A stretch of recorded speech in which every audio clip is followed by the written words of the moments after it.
You think people ignore you because they're rude, because they don't care, because they're selfish or distracted.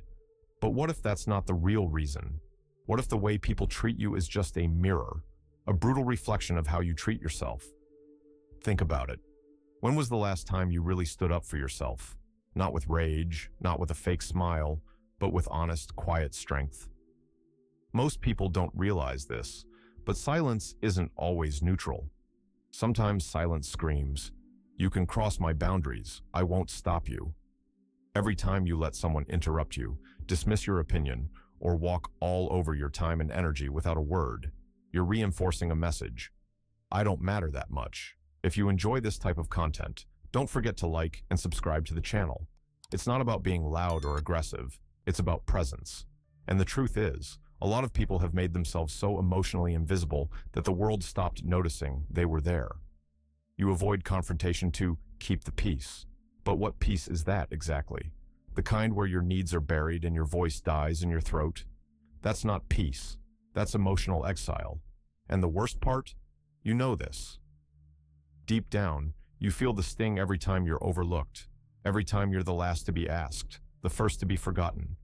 But instead of drawing a line, you hope people will one day just see your worth. They won't. Not until you do.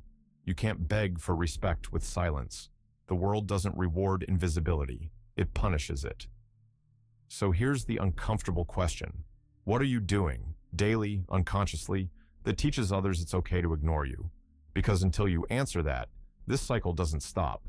You won't magically start being respected. You'll just keep disappearing, slowly, quietly, completely. There's a dangerous lie you've been fed since childhood. That being kind means being quiet. That being good means saying yes. That to be loved, you have to shrink. You've swallowed this lie so many times that now it feels like truth. But let me tell you, being too nice is killing your self-respect. You know exactly what I mean. You're the one who says, "No problem," when it's absolutely a problem. You say, "It's fine," when your chest is tight with resentment. You offer help when you're already drowning. And what do you get in return? Rarely gratitude, almost never respect. Usually just more demands. The world doesn't respect doormats. It wipes its feet on them. You've become the reliable one, the easy one, the one who's always available.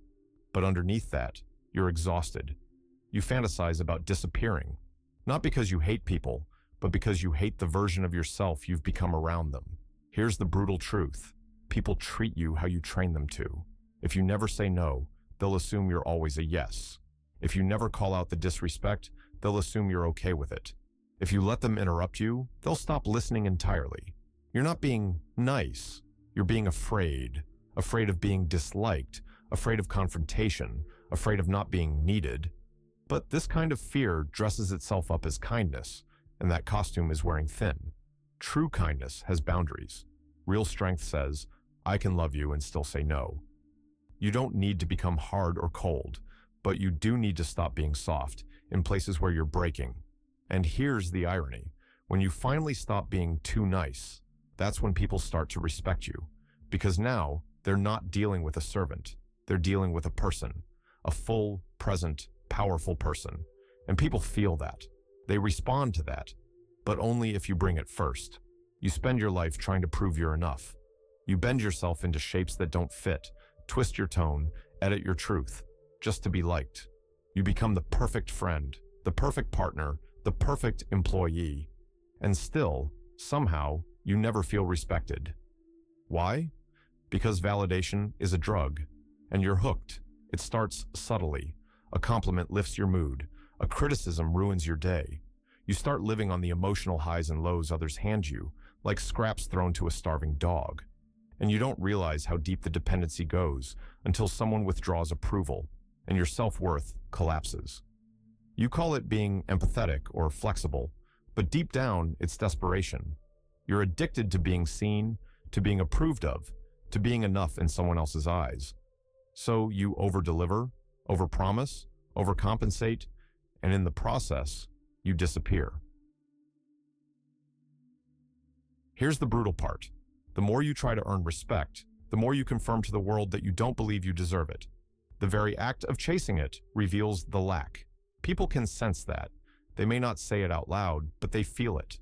This is someone who doesn't quite believe in themselves. And here's what no one tells you. People do not respect those who perform. They respect those who stand, quietly, firmly, without needing applause.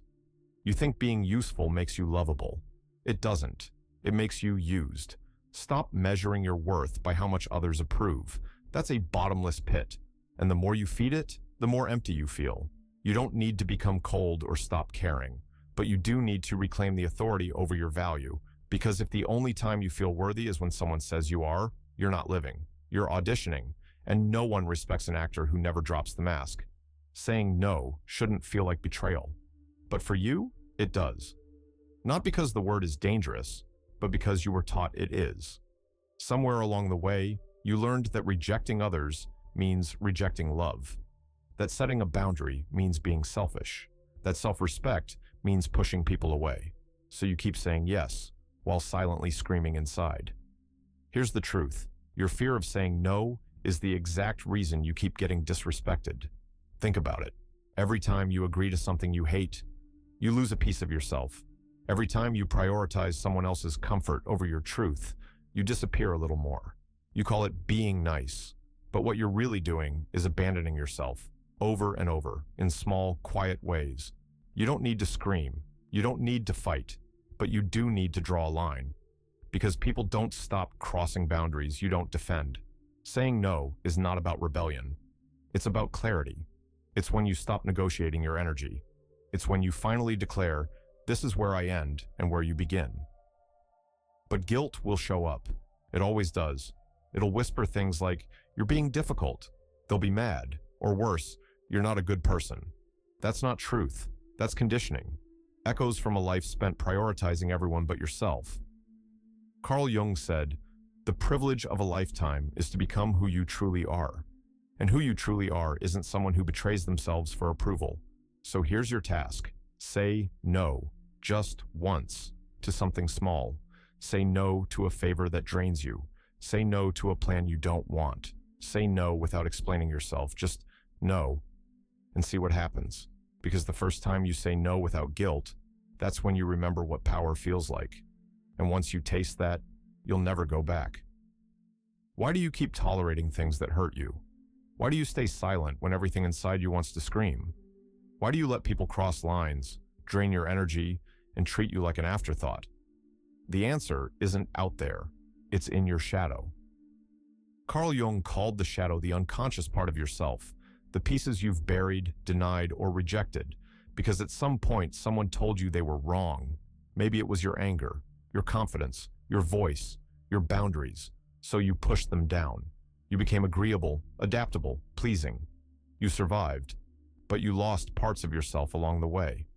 Now, those buried parts, they didn't die. They just turned into anxiety, shame, and silence. They sabotage you in moments that matter.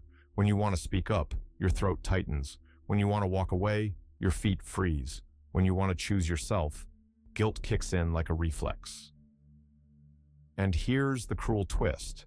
You've been trying to be good your whole life, but your definition of good is poisoned. You think good means passive, that love means obedience, that peace means suppression. It doesn't. That's not goodness. That's self-erasure. You're not weak. You're disconnected from your fire, from your number, from your ability to stand alone and not crumble. But that fire still burns inside you. It's just locked in the basement of your psyche, shoved behind every memory where being strong made you feel unloved. So now it rules your life from the dark, quietly, powerfully. Every time you betray yourself, it's your shadow pulling the strings. But here's the way out: integration. You don't need to become someone else. You need to reclaim who you were before the world told you to shut up, sit down, and smile. Because if you want to be respected, you must first welcome back the parts of you that know how to command it. Not demand, command. There's a difference. And it starts by meeting your shadow, not with fear, but with truth. Respect doesn't arrive with applause. It starts in silence. In the small, invisible moments when you finally choose yourself. When you sit in discomfort rather than run. When you pause before saying yes and ask, do I even want this? When you decide that your energy, your time, your peace, they matter. This is the invisible rebirth, and most people never reach it. Why? Because it requires something terrifying: solitude. Not the kind where you're physically alone, but the kind where you no longer rely on anyone else's gaze to know your worth. That's where it changes. You stop chasing validation. You stop bending to keep people happy. You stop hoping someone will finally see you. Because now you see you, fully, without filters, without compromise. And the moment you do, the world responds differently. People feel something in you shift. Your voice gets heavier, more rooted. Your no carries weight. Your presence commands space, not because you demand it, but because you've finally occupied it. But don't expect everyone to applaud this version of you. Some will resist. Some will accuse you of being different. They're right. You are. You're no longer the emotional vending machine, no longer the fixer, the pleaser, the ghost in the room. You've come back to yourself. And that makes others uncomfortable, especially those who benefited from your silence. But you weren't born to be agreeable. You were born to be whole. So from now on, every time someone crosses your line, you have two choices: disappear again or rise. You don't need to shout, just stand. You don't need to justify, just decide. Because when you finally respect yourself, the world doesn't get a choice, it follows. If you enjoyed the video, don't forget to like and subscribe to the channel.